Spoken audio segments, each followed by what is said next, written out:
Today I'm going to talk a little bit about my history with zines and then read something to you from one of my really early zines.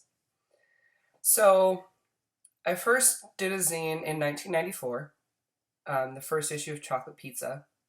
Then I didn't do another issue of that zine for a couple years. In 95, I did a few issues of a zine called Ladybug with my best friend. And then in the spring of 96, so 20 years ago, I did the second issue of Chocolate Pizza. And note that it was all laid out on the computer. And since this was 1996, it features terrible 90s clip art. This thing. That one's not so bad because it kind of looks like Henry Rollins' Search and Destroy tattoo, but it's still pretty cheesy. And I believe this font, I'm pretty sure that's Comic fucking Sans, so yikes. But anyway, so this zine came out when I was 14, and it was the first issue of a zine I did that I ever sent out for trades with people. And one person that I sent it to, a pretty well-established zinester at the time, I had read a review of her zine in a fanzine, and it sounded really great, and it said she did trades. And, being 14, I mean, that was great, because I didn't have much money of my own. I babysat sometimes, but, But I was like, oh, hey, I can send her my zine and trade. And I sent her a copy of this issue. And a couple months later, I got her zine back. She did send it to me. But then she also wrote me this really long letter about how crappy my zine was, and how her letter said something like, some people spend a lot of time and effort and money on their zines, and then when people like you send a few page crappy thing that you just threw together, it really isn't fair to ask us to send trades in return. And, it broke my heart at the time because, I was still relatively new to zines and I was young. And for any Zinesters out there watching, in case you don't already know, that's terrible zine etiquette. I even stated in the intro to this issue that I was in 8th grade, so you'd think she would have, given me some words of encouragement or just not said anything. But yeah, if someone sends you a zine that you don't think is a fair trade, or you think it's crappy or it's really short, just don't send anything back. I think a lot of people would just figure it got lost in the mail or be like, whatever, because that happens. A lot of, zinesters don't respond. And I would have much preferred if she had never sent me her zine as opposed to, sending me this really mean letter.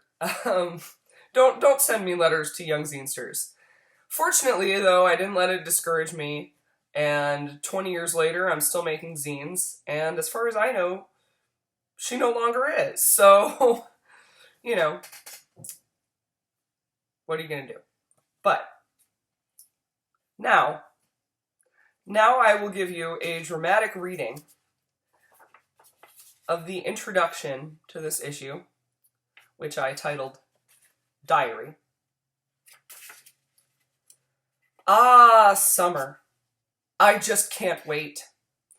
In June, I was supposed to go to the Alanis Morrissette concert, but no. My dad just tried for an hour and a half to get through, but when he finally got through, there weren't any left because of the stupid Gen Xers who can drive. Is it my fault I'm just a pitiful 8th grader? If I were a college student, I would have been one of the people lining up overnight at Ticketmaster. In July, I'm going to a drama camp at my local theater.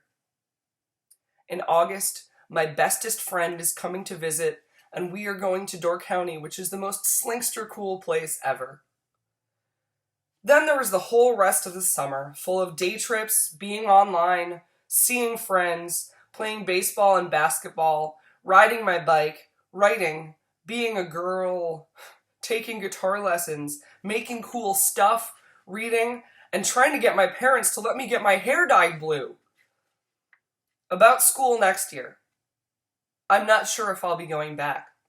I hate it there, and I've hated every school I've ever gone to except for East Bradford in PA. I'll probably be unschooling, which is a more unstructured and creative form of homeschooling. Actually, world schooling and life schooling is more like it. I don't think I'll miss anything or anyone, because I'll still keep in touch with my friends. Wait, I will miss one thing. The boy I like. But he doesn't like me anyway. Jerk. And I sure won't miss the history books. Don't they make you feel like girls and women are scum? Jessica.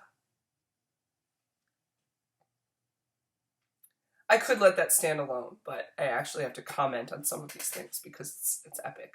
Yes, I was a fan of Alanis Morrissette.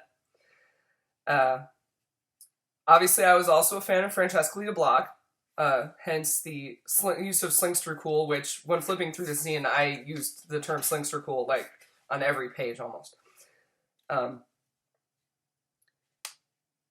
The summer did not pan out as I originally thought it would.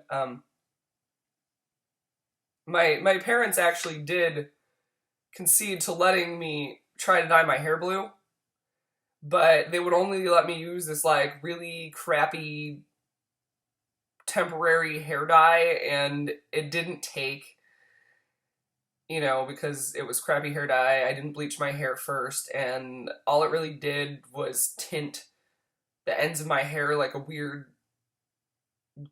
green color, as though I had been in too much chlorine. It was terrible.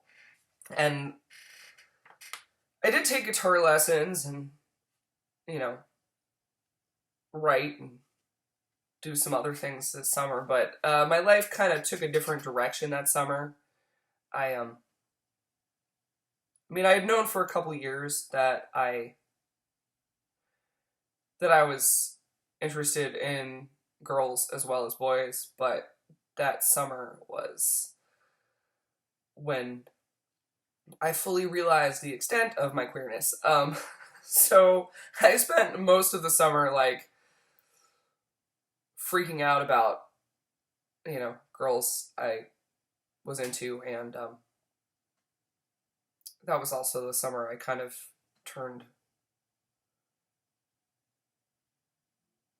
rebellious. I don't know. It's a long story. And as far as the rest of it, I did end up unschooling after that. Spent the first 3 years of high school doing that. And I did not miss the boy I liked, because he was a jerk. And he honestly wasn't that cool, and I don't know why I was so into him, except for the fact that I was in 8th grade. So yes, thus ends today's episode of Jessie's zine history and dramatic readings from old zines. I hope to keep this up. We'll start working through from 96 to 99 next.